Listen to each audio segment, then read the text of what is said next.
Le Kénala compile 400 formes d'expression scénique distinctes. En 1930, le poète lauréat Valatol Narayana Menon fonda l'école de Kalamandalam. Craignant que les arts traditionnels soient perdus pour les prochaines générations, il construisit cette école qui a contribué à la renaissance des formes d'art traditionnelles de cette région. C'est en dansant que Shiva créa le monde, et c'est en dansant qu'il maintient l'ordre de l'univers. Une des plus anciennes danses classiques de l'Inde, le Bharatanatyam, est le plus proche reflet de cette danse cosmique. Elle symbolise des contradictions d'un monde qui se transforme sans cesse à travers la mort et la renaissance, la destruction et la création des choses et des êtres. Aujourd'hui, l'art de la danse est passé de la religion à la culture, du sacerdoce au professionnalisme, sans rien perdre de son fond sacré. Le répertoire du Bharatanatyam est tout entier tourné vers la dévotion, l'adoration, l'admiration et l'amour de Dieu.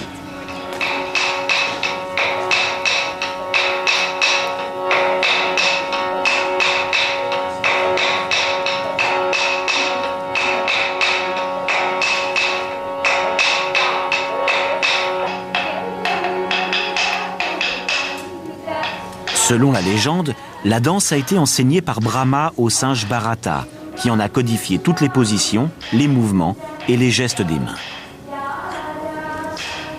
La danseuse doit posséder une maîtrise absolue de ses muscles et de ses postures, afin de pouvoir exprimer, à travers son visage et son corps, les 9 saveurs: l'amour, l'héroïsme, le comique, le pathétique, l'angoisse, la fureur, le dégoût, l'émerveillement et la paix. Elle doit acquérir une connaissance parfaite des karanas et des mudras, gestes symboliques des mains et positions des doigts, toutes codées. La danseuse pourra dire la colère de Shiva, la vaillance d'Arjuna ou la jeune vie de Radha. À partir de 24 positions de base, sont élaborées plusieurs dizaines de mudras utilisés couramment dans les danses. Aux chevilles, les grelots gugura et parfois une chaînette d'or ou d'argent à clochette et motif de mangue ponctuent les pas de danse. Ces grelots mettent en valeur une gamme extrêmement riche de schémas rythmiques.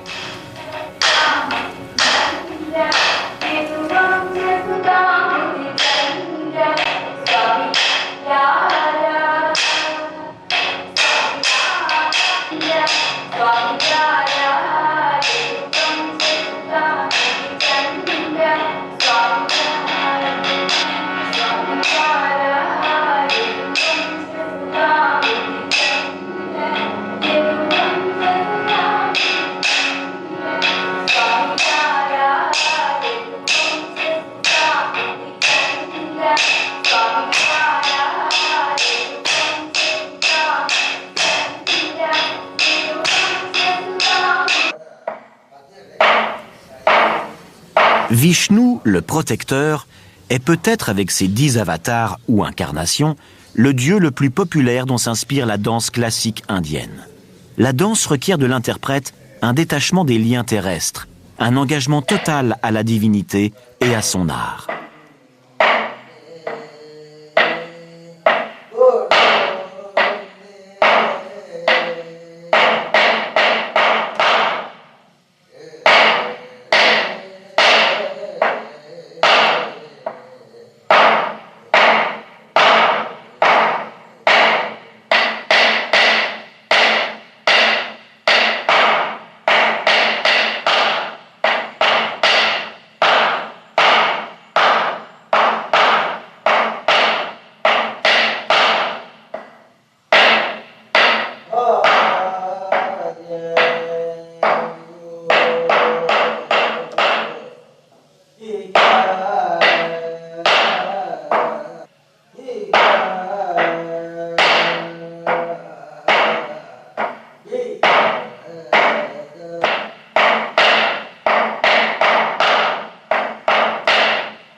La danse ne se conçoit pas sans un soutien musical, car la musique est l'âme même de la danse.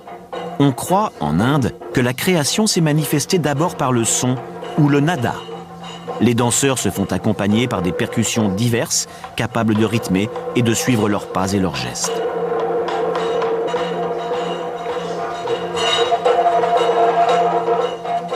Le danseur dresse son corps à se plier aux nuances les plus subtiles de la musique carnatique qui dicte leurs mouvements.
Le nom des montagnes du Kerala, Ghat, veut dire marche, comme les marches qui mènent au bassin sacré du temple.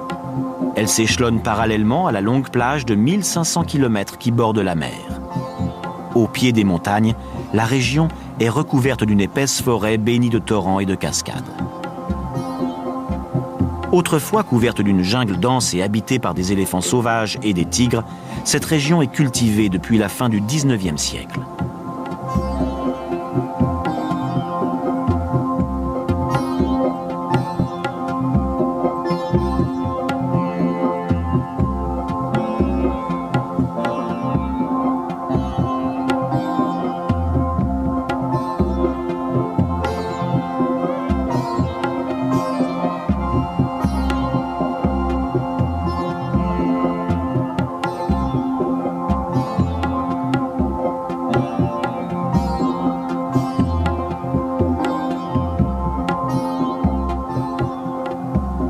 Il existe plusieurs réserves naturelles dans cette région.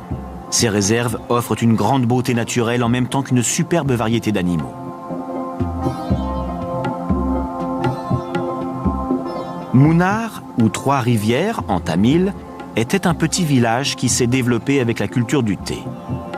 Les pionniers de cette région ont d'abord essayé de faire pousser de nombreuses récoltes comme le café, le sisal, le caoutchouc et la cardamome, avant de s'apercevoir que le thé était la culture la plus adaptée à cette région.